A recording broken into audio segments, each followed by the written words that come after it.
नमस्कार, मैं हूं अंजलि इस्टवाल। देश की बात में आपका स्वागत है। शुरुआत करते हैं दिल्ली की खबर से। दिल्ली के जहांगीरपुरी इलाके में हुए दंगे के 9 आरोपियों की रोहिणी कोर्ट में वर्चुअल पेशी हुई। इनमें अंसार, सलीम चिकना, इमाम शेख उर्फ सोनू चिकना, दिलशाद और अहीर भी शामिल थे, जिन पर NSA लगा हुआ है। क्राइम ब्रांच ने अदालत से मामले के संवेदनशील होने और पूछताछ बाकी होने की दलील दी और 8 दिन की पुलिस रिमांड मांगी। कोर्ट ने NSA के तहत गिरफ्तार किए गए 5 आरोपियों को 8 दिन की पुलिस रिमांड में भेज दिया है। इस पर ज्यादा जानकारी के लिए आइए सीधा रुख करते हैं हमारे सहयोगी मुकेश सिंह सेंगर का। मुकेश, कौन लोग हैं जिन्हें न्यायिक हिरासत में भेजा गया है और कौन है जिन्हें पुलिस की रिमांड दी गई है?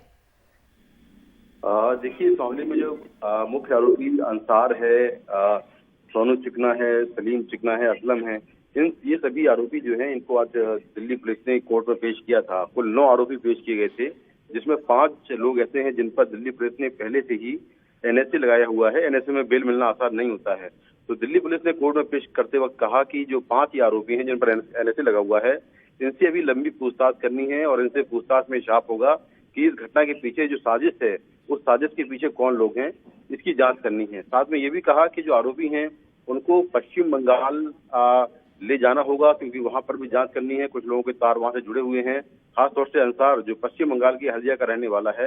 तो ऐसे में उनको 8 दिन की पुलिस रिमांड चाहिए। इस पर कोर्ट ने काफी लंबी सुनवाई की और सुनवाई के बाद जो 5 आरोपी हैं जिन पर NSA लगा हुआ है, उन सभी को कोर्ट ने 8 दिन की पुलिस रिमांड पर भेज दिया है।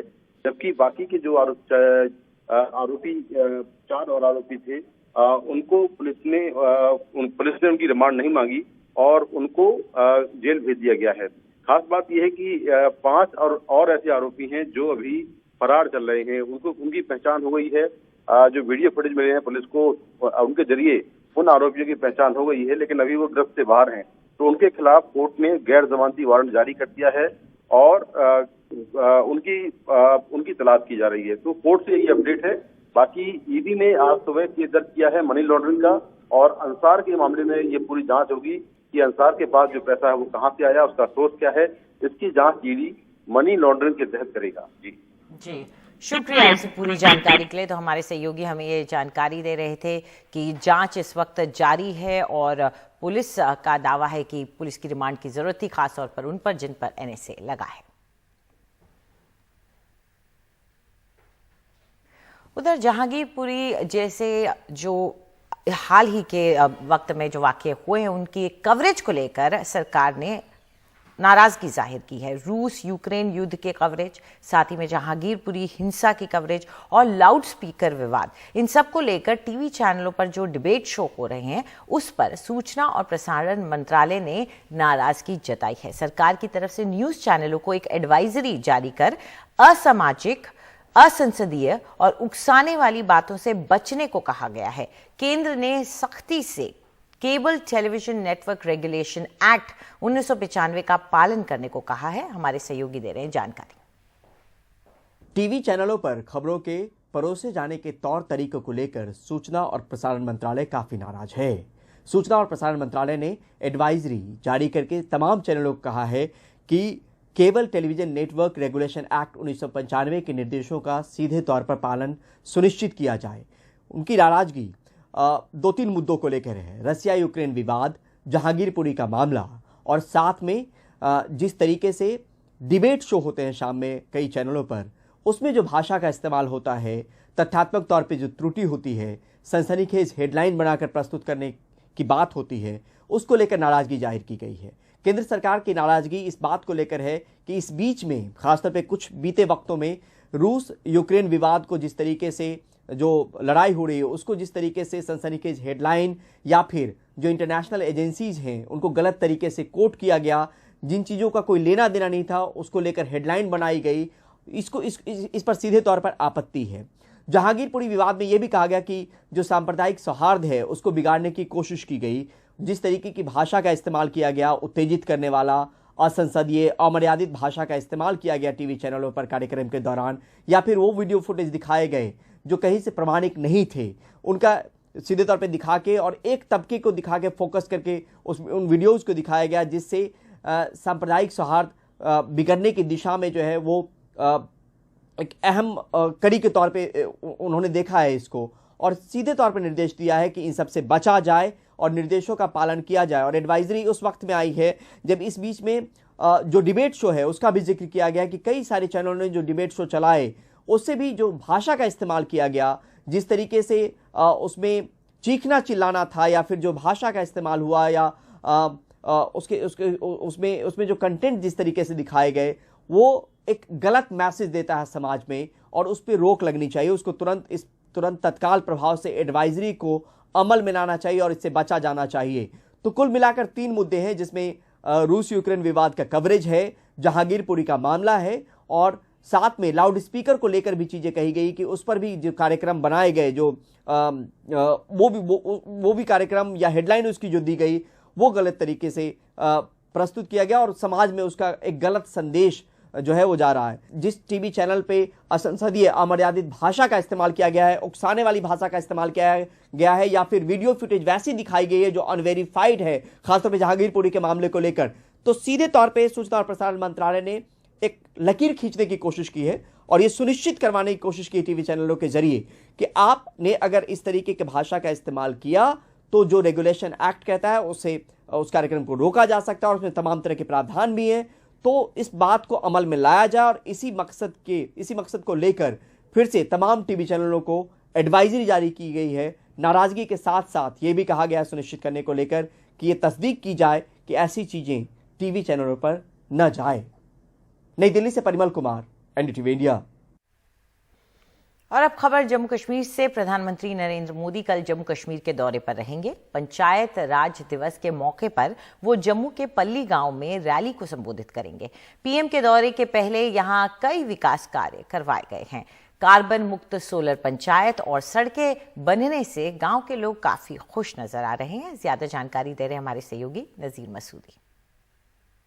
पल्ली गांव में लोग खुश क्यों हैं, उसका कारण एक चीज है, ये सोलर पावर प्लांट, क्योंकि इसकी वजह से अब ये लोग 24 घंटे इनको बिजली मिल रही है, क्लीन एनर्जी मिल रही है। 500 किलोवाट का ये जो है सोलर पावर प्लांट एक रिकॉर्ड टाइम में सिर्फ 18 दिनों में इसको मुकम्मल किया गया और कल प्रधानमंत्री इसका को इनॉग्रेट कर रहे हैं। इसके साथ कई एक प्रोजेक्ट है, लेकिन यहाँ के गाँव वालों के लिए शायद इससे बढ़ के कोई खुशी न हो कि इस तरह का प्रोजेक्ट, पहला प्रोजेक्ट जो किसी पंचायत में, जो पहली पंचायत है जो कार्बन न्यूट्रल या कार्बन फ्री पंचायत या सोलर पंचायत बन रही है। मेरे साथ मोहम्मद यासीन है, तो आप बताएं कि जो इस प्रोजेक्ट पे काम कर रहे हैं, तो आप बताएं प्रोजेक्ट मुकम्मल है? बिल्कुल मुकम्मल है। और देखिए बड़ी खुशी की बात है, जबकि हम लोगों ने कम से कम ये डे नाइट लगाकर काम किया, लेकिन सब लोगों में एक जोश है, खुशी है। एक तो पीएम साहब का एक प्रोग्राम ऐसा रहा और उनका सोच, ये बड़ी खुशी की बात है। तो लोग खुश इसलिए हैं कि न सिर्फ बिजली उनको मुहैया होगी, क्लीन एनर्जी, बल्कि घरों में नलके लगे हैं, यहाँ पानी मिलेगा, साफ पानी, स्कूलों को नया उन पे रंग रोगन किया गया, फर्नीचर लगाया गया। मैं दिखाऊंगा। आपका नाम क्या है? सुनीता देवी जी। तो आपके घर में ये नया नल लगा है?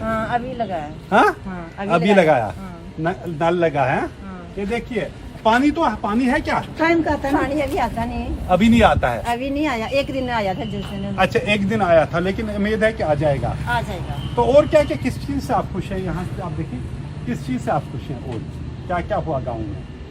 बड़ा अच्छा काम हुआ है इधर, सब वगैरह इधर हमारी जी जी जी जी फैसिलिटी मिली है इधर। जी जी जी सब कुछ बच्चों को भी, अभी इधर भी जी जी जी रोड भी अच्छा बना हमारे। कुल मिला के न सिर्फ प्रधानमंत्री की एक पॉलिटिकल विजिट है, बल्कि यहाँ लोग इसलिए खुश हैं कि जिंदगी में थोड़ी तब्दीली की तो आ ही है, नज़र भी आ रही है। ये छोटी छोटी चीज़ें हैं, लेकिन ज़िंदगी में, लोगों की ज़िंदगी में बड़ी तब्दीलियाँ ये ला सकते हैं। खासतौर जो गांव में लोग रहते हैं, यहाँ पल्ली गांव में, और इनकी सबसे बड़ी बात है कि प्रधानमंत्री खुद यहाँ आ रहे हैं। और न सिर्फ ये कि यहाँ यहाँ एक बड़े जलसे से खिताब करेंगे जहाँ हज़ारों पंचायत मेंबर उसमें हिस्सा लेंगे, बल्कि ये भी कि पूरे मुल्क से जो पंचायत है वर्चुअली इसमें हिस्सा लेंगे। और रुक करते हैं इस वक्त आ रही एक बड़ी खबर का जो मुंबई से आ रही है। नवनीत राणा और को गिरफ्तार कर लिया गया है, ऐसी खबर बताई जा रही है। आपको बता दें कि आज सुबह से ही मुंबई में इसे लेकर खींचतान चल रही थी। सीधा रुक करते हैं हमारे सहयोगी सोहित मिश्रा का। सोहित, क्या पता चल रहा है? जी देखिए, जिस तरह से नवनीत राणा ने आज शाम को यह ऐलान किया कि वो अपने जो आंदोलन है उसे वापस लेते हैं। दिन भर हमने देखा कि किस तरह से शिवसेना के कार्यकर्ता सभी जगहों पर मौजूद रहे और हर एक जगह पर हमने ये भी देखा कि किस तरह से बैरिकेड तोड़कर भी उनके घर पर घुसने की कोशिश की गई। और शाम को जब नवनीत राणा के घर पर ही पुलिस पहुंची तब भी उन्होंने हंगामा जरूर किया, लेकिन उन्हें खार पुलिस स्टेशन ले जाया गया और धारा 153A के तहत उनको गिरफ्तार किया गया है। सेक्शन 153A जो है वो उन लोगों के खिलाफ लागू होता है जो किसी भी तरह से किसी रिलीजन, रेस या किसी धर्म के ऊपर वो अटैक करते हैं। और चूंकि नवनीत राणा की ओर से बार बार ये कहा जा रहा था कि वो मातोश्री के बाहर आकर हनुमान चालीसा का पाठ करेंगे, और जिस तरह से दिन भर हमने देखा कि शिवसेना के कार्यकर्ता अलग अलग जगहों पर प्रदर्शन करते नजर आए, तो उन्हें अभी फिलहाल गिरफ्तार किया गया है और ये माना जा रहा है कि कल उन्हें अदालत में भी पेश किया जाएगा। तो इसमें देखना अहम होगा कि अदालत में क्या कुछ कहा जाता है पुलिस की ओर से। बहरहाल अभी जो नवनीत राणा और रवि राणा है, दोनों फिलहाल धार पुलिस स्टेशन में मौजूद हैं और धारा 153A के तहत उनको गिरफ्तार किया गया है। हमने दिन भर देखा कि किस तरह से मुख्यमंत्री उद्धव ठाकरे के खिलाफ बोलने के उन्होंने लगातार वो मुख्यमंत्री उद्धव ठाकरे के खिलाफ बोलते रहे हैं। दिन भर हमने ये भी देखा कि किस तरह से शिवसेना के कार्यकर्ता इसके खिलाफ प्रदर्शन करते नजर आए। इस सबके बीच उन्हें अब धार पुलिस स्टेशन ले जाया गया है। तो अब ये भी देखना है होगा कि आगे क्या कुछ होता है। आज दोपहर को गृह मंत्री जब बात करें तब उन्होंने सभी लोगों की शांति बनाए रखने की अपील की।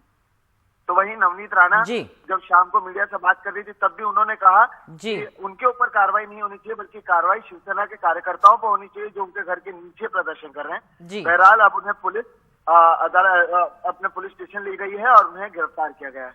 जी, शुक्रिया इस पूरी जानकारी के लिए। हमारे सहयोगी सोहित मिश्रा हमें ये ताज़ा जानकारी दे रहे थे जो अभी मुंबई से आ रही है। नवनीत राणा को गिरफ्तार कर खार पुलिस स्टेशन ले जाया गया है।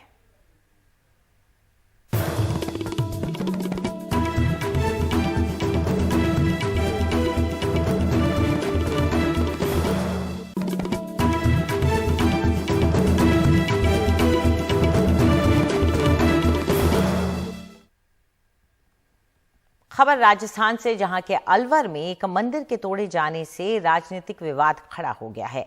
300 साल पुराने बताए जा रहे इस मंदिर को तोड़ने के लिए बीजेपी राजस्थान की कांग्रेस सरकार को जिम्मेदार ठहरा रही है। वहीं कांग्रेस का कहना है कि अलवर के राजगढ़ में अतिक्रमण हटाने की कार्रवाई वहां की नगर पालिका ने की है, जिस पर बीजेपी का राज है। कांग्रेस सरकार अब कह रही है कि नगर पालिका को नोटिस देगी और अगर बन सके तो मंदिर वहीं बनाएगी। दूसरी ओर बीजेपी अलवर में भी एक फैक्ट फाइंडिंग मिशन पर एक प्रतिनिधि मंडल को वहां पर भेज दिया गया है।